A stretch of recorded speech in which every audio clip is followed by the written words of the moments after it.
Alva Palms Mayor Phillip and Alva Palms City Council member Scott Pierce are in a runoff to become the next mayor of the Alva Palms.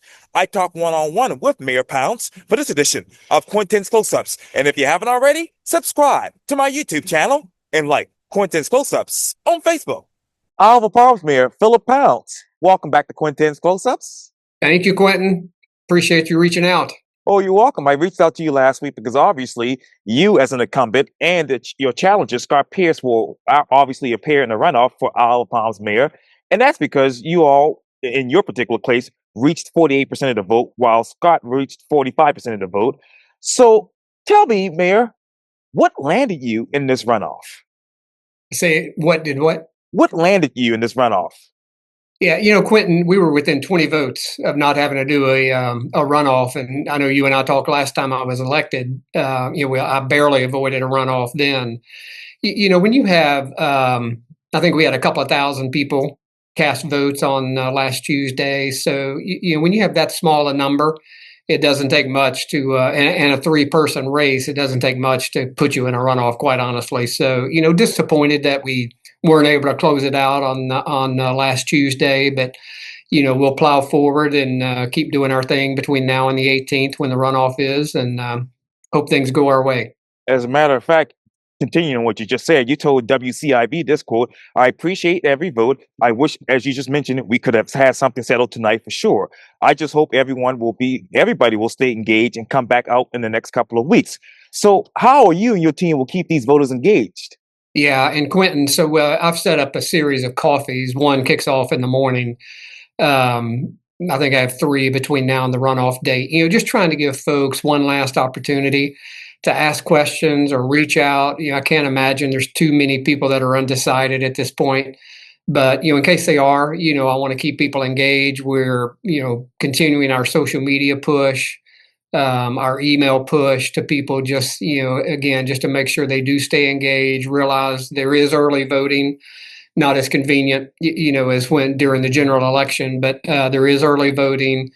Unfortunately, the absentee ballot request date has already passed, so it'll be about early voting or voting on the 18th here on the island next week. Yes, sir, absolutely. And of course, according to WCIV, you're, as you know, seeking your second term. You said that you're actually looking forward to continue the work that you started over the past 4 years as mayor. You said that you feel the city is on a good track and moving in the right direction. So what decisions that you've made so far that have actually allowed the city to move into the right direction? Yeah, Quintin, I feel like in the last 4 years, between drainage projects and some beach work, beach access path work, I just feel like we've gotten a lot accomplished over the last 4 years.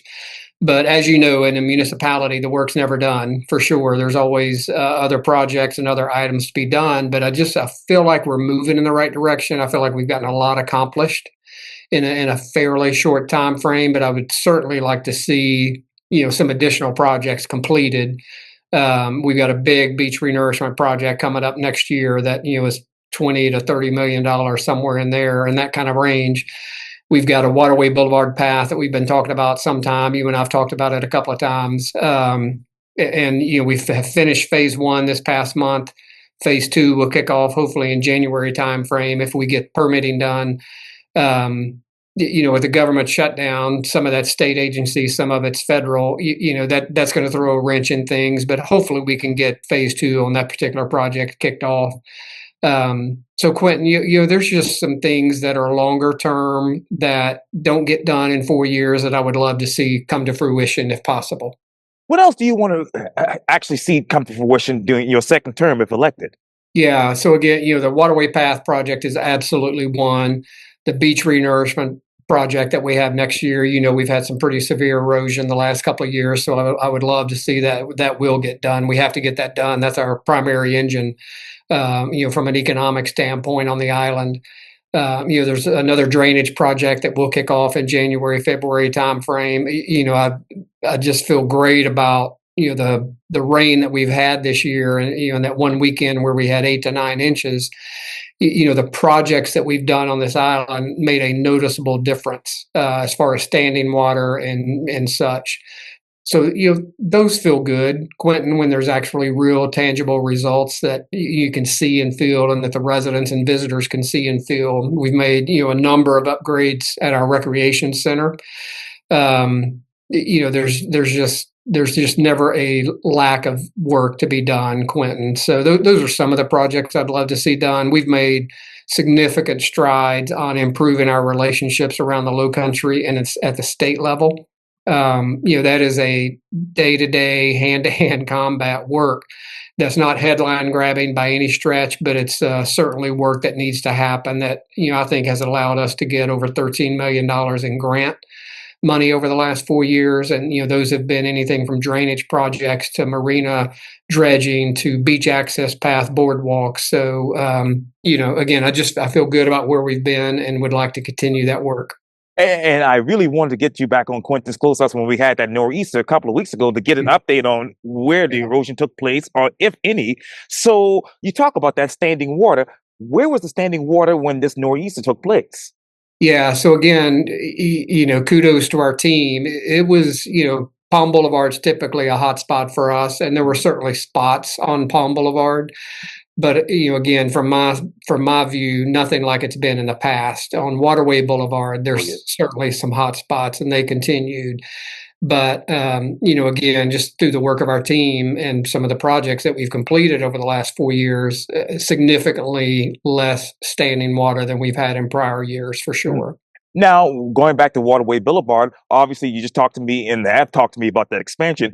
With those hotspots that are around Waterway Boulevard, is that a part of that expansion as well? It is. So Uh, phase one was some drainage infrastructure that we put on the golf course. You may remember we've had this conversation that, Wild Dunes had one of their golf courses closed down. They were kind enough to work with us and let us put some of the drainage infrastructure actually on the golf course. So phase two will be some additional drainage infrastructure along the waterway multi-use path that will provide really good protection for the middle part of our island as far as storm surge, tidal surge, or drainage runoff. mm. Uh, will you ever, if you become mayor again in your second term, would you ever create some sort of office of stormwater management? Yeah, so we have a position that's been approved by council, Quentin, maybe about a year ago, Okay. and it's a little bit broader than that. It's really resiliency, Yes. and that could be just about anything from beach, to the backside of our island to stormwater runoff. So it's a position that we haven't filled yet. We've had some other higher priority items to take care of from a turnover or staffing standpoint, but that is certainly something that is on our books. Other communities have added those. Mm. Sullivan's has added it. Maybe a couple of years ago. Other coastal communities have done that. So we've got it approved. It's just a matter of executing when we catch our breath a little bit. Now, I want to talk to you about that in just a second, but you brought up obviously the turnover rate. How did we get here with that, Mayor? So we had turnover in our building department, pretty significant turnover. Some of that's either folks going for other opportunities, maybe closer to home, better pay, whatever. Our public safety, we've definitely had some turnover this year in our fire department. And if have kind of followed what's been going on with municipalities around the Low Country, it has truly been an arms race on people doing wage studies and raising first responder pay, and a lot of communities, counties have been doing that, and it's made it really difficult to keep up because it's been moving so quickly. Mount Pleasant just took action, this year as well. So we've done two wage studies in the last 4 years, and we've got a third one that's approved and underway right now. So we're trying to, stay in front of it, Quentin. It's just really been difficult on the first responder side, really post COVID, to keep those folks retained on our payroll. And again, with a lot of communities, doing the raises of their own, it's really made it very difficult. So what I hope is going to come out of this third study in 5 years, essentially, is, particularly for first responders, we may need to get really creative in what we're doing, whether it's a housing allowance or a gas allowance or incentive pay, where our total benefit package today is pretty good. I think we're just going to need to look at structuring it a little differently as we walk forward. But hopefully third study will be back to us end of the year, first part of 2026, and we'll put it into our budgeting process for the next fiscal year. Uh, okay. So, what would be ideal? Right, I'm going ahead of you. I'm so sorry. I'm also going ahead of City Council. But in your rear view, Mayor, which particular incentive would be good right now for the city? Yeah, I think there's a couple of things, Quentin. Some other communities. So we have a program today that we do 100% tuition reimbursement, and there's not a cap on it. There's not a limit to it. It's pretty nice benefit. For first responders, and rightly so, every municipality participates in the state retirement program, and that is a pretty significant part of their total package. About 20 to 22% of their pay we put in every year to their retirement program. So again, rightly so and justified, and but that's kind of a level playing field item. Again, what I've seen some other communities do is some type of incentive pay for longevity or seniority, or some type of incentive pay for if someone gets a bachelor's, an associate's degree, a bachelor's degree, or something more, is some type of uptick for those things. So while today we do pay for their schooling, if that's the path they choose, we don't necessarily have a bump in pay associated with that. So I think that's something we would definitely need to take a look at. But again, our consultants looking at base pay and incentive pay, and it's hard to get apples and apples when you're talking about overtime with our Yes. firefighter guys, particularly. But we'll have a good report hopefully by the end of the year and be ready to take some action early part of next year. Financially speaking, Mayor, are you all able to pay the firefighters overtime now? Absolutely. I mean, they have a required number of overtime hours that happen every pay cycle with them, and with our turnover, that overtime certainly been higher than what we've experienced in the last few years. But so financially, Quentin, the city's in really good shape. We make our living to some extent off of tourism here, certainly. And our numbers have been really good. Our income revenue for this year so far looks pretty good. Um, but it's certainly something with this arms race that's been going on with first responder pay all around the Low Country. It's a delicate balance for sure to think about longevity and making sure you have enough revenue to cover expenses. A large chunk of our expenses are personnel, obviously, and then projects that we work on. So it's really a nice, tough balancing act to make sure you keep all of it in check, but are able to pay folks, a good living wage and retain the folks that you want to, certainly in the first responder category. Man, let me ask you this. This might be a silly, off the cuff question, but what current public private partnerships would you be in favor for helping out with these situations when it comes to wages in the city of Isle of Palms? Yeah, wages are certainly a city expense, Quentin, but there is a group on the island, and Charleston has this as well, the Law Enforcement Neighborhood Support Program. And it's helping our first responders with things like hardships or scholarships, or there's food that our guys do. There are things they'll do at the holidays to support our teams of first responders. So that's a private group, not Hmm, associated with the city, sure. but a group of residents that have taken it upon themselves to put this together. It's LENS, and I think you've heard that acronym with us before. And they've been really active and really good on meeting some financial hardships and some scholarship for first responders and or their families. So it's really been a nice program to really supplement what the city does, Quentin. So that's kind of the private side of how we've supplemented some of what the city's able to do. And obviously, beyond those, well, beyond the police and fire departments, you also have other departments around the city.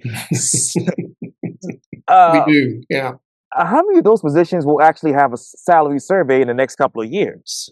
So on this survey that we're doing right now, our third one in the last 5 years, we're looking at all positions. I mean, the focus will definitely be on first responder, but we're looking at everything. So, to your point, we have a recreation department, we have a public works department, we have a city hall group. There are certainly others. Of our 105 or so employees, about 60 of them are first responder. position. So, we got to make sure we're taking care of everybody in the right way. But our first responder side is really where our turnover has been. In the last couple of years. 2 years ago it was police. We were having a hard time retaining and attracting. Now it's fire side. On the fire side, our rec center has been very stable. Our public works staff has been very stable. Our city hall, other than our building department, has been very stable. We've had some retirement in the building department, and just some turnover there that we typically haven't had in prior years. But others have been pretty stable, which has been good. Absolutely. What ideal structural arrangements can be set forth for future positions within the city of Isle of Palms? Yeah, so I think Quintin, everybody mentioned this tuition reimbursement program. Everybody's available for or eligible for that. It's not just a first responder thing. For non-first responders, the retirement program is also pretty good. It's in the 18 to 20% range of everybody's pay we put in every year. Um, again, to your point, I don't want to get in front of council or in front of the report that's going to come to us here in a month or so. But there just may be other incentive things that we need to be doing for folks that we're not doing today, whether it's longevity or seniority, or if somebody gets a degree or some type of certification for their field. Um, while we've paid for those in the past, maybe there's some pay bump associated with that. So, we'll see what the survey says, and hopefully have the appetite and revenue to act accordingly. Isle of Palms Mayor Phillip Pounds. Thank you so much for your time. And again, welcome back to Quintin's Close-Ups. All right, Quintin, thanks as always. Talk to you soon, hopefully. Yes, sir.